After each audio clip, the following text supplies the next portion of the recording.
शास्त्रों के आदेशों की अवहेलना करता है और मनमाने माने ढंग से कार्य करता है, उसे ना तो सिद्ध ना सुख ना ही परम गति की प्राप्ति हो पाती है। तात्पर्य, जैसा कि पहले ही कहा जा चुका है, मानव समाज के विभिन्न आश्रमों तथा वर्णों के लिए शास्त्र विधि दी गई है। प्रत्येक व्यक्ति को इन विधि विधानों का पालन करना होता है। यदि कोई इनका पालन न करके काम, क्रोध और लोभवश में स्वेच्छा से कार्य करता रहता है तो उसे जीवन में कभी सिद्धि प्राप्त नहीं हो सकती। दूसरे शब्दों में, भले ही मनुष्य यह सारी बातें सिद्धांत के रूप में जानता रहे, लेकिन यदि वह इन्हें अपने जीवन में नहीं उतार पाता तो वह अधम जाना जाता है। मनुष्य योनि में जीव से आशा की जाती है कि वह बुद्धिमान बने और स्वर्ग पद तक जीवन को ले जाने वाले विधिवानों का पालन करे, किंतु यदि वह इनका पालन नहीं करता तो उसका अधःपतन हो जाता है। लेकिन फिर भी जो विधि विधानों तथा नैतिक सिद्धांतों का पालन करता है किंतु अनंत गौत्व व परमेश्वर को समझ नहीं पाता तो उसका सारा ज्ञान व्यर्थ जाता है। और यदि वह ईश्वर के अस्तित्व को मान भी ले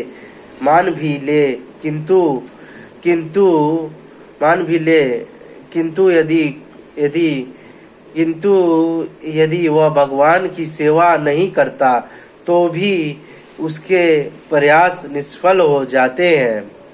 अथवा मनुष्य को चाहिए कि अपने आप को कृष्ण भावना, मित्र तथा भक्ति के पद तक ऊपर ले जाए, तभी वह परम सिद्धावस्था को प्राप्त कर सकता है, अन्यथा नहीं।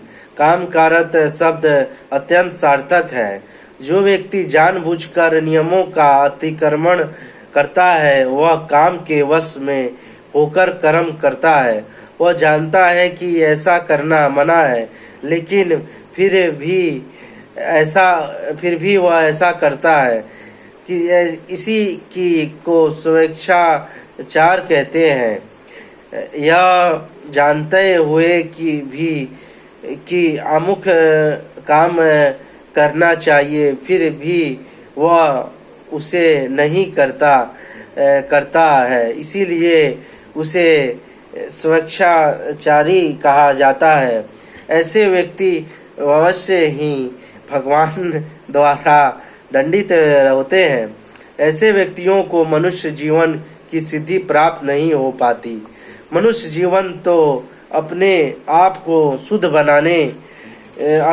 बनाने के लिए है, किंतु जो व्यक्ति विधि विधानों का पालन नहीं करता वह अपने को ना तो शुद्ध बना सकता है, ना ही वास्तविक सुख प्राप्त कर सकता है।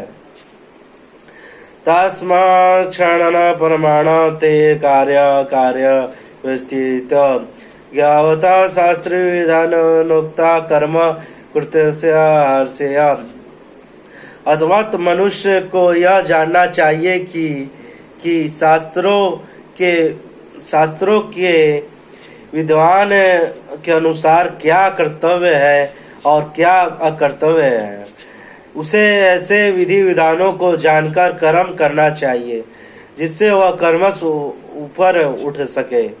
तात्पर्य, जैसा कि 15वें अध्याय में कहा जा चुका है, वेदों के सारे विधि विधानों कृष्ण को जानने के लिए है। यदि कोई भगवत गीता से कृष्ण को जानने लेता है और भक्ति में प्रवृत्त होकर कृष्ण भावनामृत में को प्राप्त होता है तो वह वैदिक वैदिक वैदिक साहित्य द्वारा प्रदत्त ज्ञान की चरम सिद्धि तक पहुंच जाता है। भगवान चैतन्य महाप्रभु ने इस विधि को अत्यंत सरल बनाया है। उन्होंने लोगों से केवल हरे कृष्ण मंत्र जपने तथा भगवान की भक्ति में प्रवृत्त होने और अच्युत विग्रहों को अर्पित भोग का उचिष्ट खाने के लिए कहा है। जो व्यक्ति इन भक्ति कार्यों में संलग्न करता है उसे वैदिक साहित्य से अवगत और सर्वतत्व को प्राप्त हुआ माना जाता है। निस्संदेह उन सामान्य व्यक्तियों के लिए जो कृष्ण भावना भावित नहीं है, यहाँ भक्ति में प्रवृत्त नहीं है, कारणीय तथा करणीय कर्म का निर्णय वेदों के आदेशों के अनुसार किया जाना चाहिए। मनुष्य को तर्क किए बिना तदनुसार कर्म करना चाहिए। इसी को शास्त्र के नियमों का पालन करना कहा जाता है। शास्त्रों में वे चार मुख्य दोष नहीं पाए जाते जो बुद्ध जीव में होते हैं। यह अपूर्ण इंद्रिया, कपटता, त्रुटि करना तथा मोहग्रस्त होना।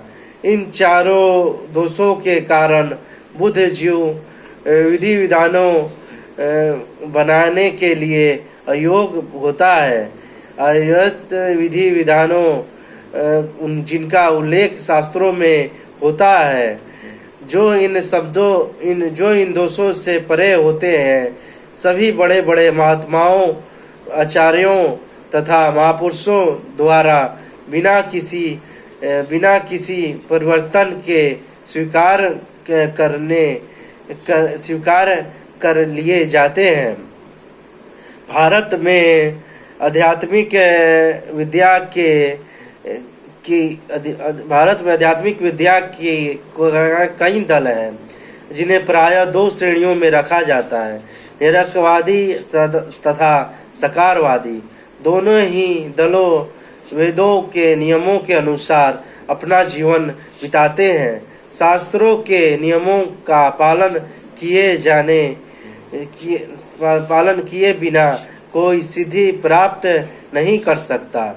अतवत जो शास्त्रों के तात्पर्य को वास्तव में समझता है वह भाग्यशाली माना जाता है। मानव समाज में समस्त पतनों का मुख्य कारण भगवत विद्या के नियमों के प्रति देश है। यह मानव जीवन का सर्वोच्च अपराध है। अतवत भगवान की भौतिक शक्ति अर्थात माया तापों के रूप में हमें सदैव कष्ट देती रहती है। यह भौतिक शक्ति प्रकृति के 3 गुणों से बनी है। इसके पूर्व की भगवान के ज्ञान का मार्ग खुले मनुष्य को कम से कम सतो गुण तक ऊपर उठना होता है। सतो गुण तक उठे बिना वह तमो तथा रजोगुण में रहता है, जो आसुरी जीवन के कारण स्वरूप है।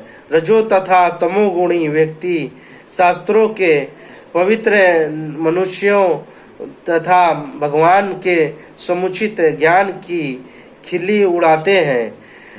वे गुरु के आदेशों का उल्लंघन करते हैं और शास्त्रों के विद्वानों की परवाह नहीं करते। वे भक्ति की महिमा का स्मरण करके भी उसके प्रति आकर्षित नहीं होते। इस प्रकार वे अपनी उन्नति का अपना निजी मार्ग बनाते हैं। मानव समाज के यही कतिपय दोष है जिनके कारण आसुरी जीवन बिताना पड़ता है। किंतु यदि उपयुक्त तथा प्रामाणिक गुरु का मार्गदर्शन प्राप्त हो जाता है तो उसका जीवन सफल हो जाता है, क्योंकि गुरु उच्च पद की ओर उन्नति का मार्ग दिखा सकता है। इस प्रकार श्रीमद् भागवत गीता के 16 अध्याय देवी तथा आसुरी स्वभाव का भक्ति वेदांत तात्पर्य पूर्ण हुआ। आगे हम भगवत गीता को कल कंटिन्यू करेंगे। अध्याय 17 का श्लोक श्रद्धा के विभाग। और ये श्रीमद् भागवत गीता यथारूप का बुक हम नीचे डिस्क्रिप्शन में डाल देंगे वीडियो के। अमेजोन से आप बाई कर सकते हैं। भगवत गीता श्रीमद् भागवत गीता यथारूप। कृष्ण कृपा मूर्ति श्रीमद ऐसी भक्ति वेदांत स्वामी प्रभुपाद संस्था कृपाचार्य अंतर्राष्ट्रीय कृष्ण भावना मित्र संघ श्रीमद् भगवत गीता यथारूप का ये बुक। और इसको पढ़िए और दूसरों को भी पढ़ने के लिए बांटिए और सब में हर घर तक पहुंचाइए। अपने सब रिलेटिव में इस भगवत गीता को ले जाइए। जिसके घर भी जाइए ये भगवत गीता का उसको भेंट के रूप में आप भगवत गीता का ये गिफ्ट बुक कर सकते हैं और पढ़ने के लिए दे सकते हैं। और उसको बोलिए कि वो दूसरे को भी बांटे। ऐसे भगवत गीता को हर घर में पहुंचाएं और पढ़ें और इसका प्रचार करें और अपने जीवन में कुछ इसका बदलाव देखें और इसको हर घर में पहुंचाएं। और इसका हम लिंक डाल देते हैं नीचे। आज अमेजोन से आप बाई कर सकते हैं। आगे हम भगवत गीता कल कंटिन्यू करेंगे। अध्याय 17 का श्लोक श्रद्धा के विभाग।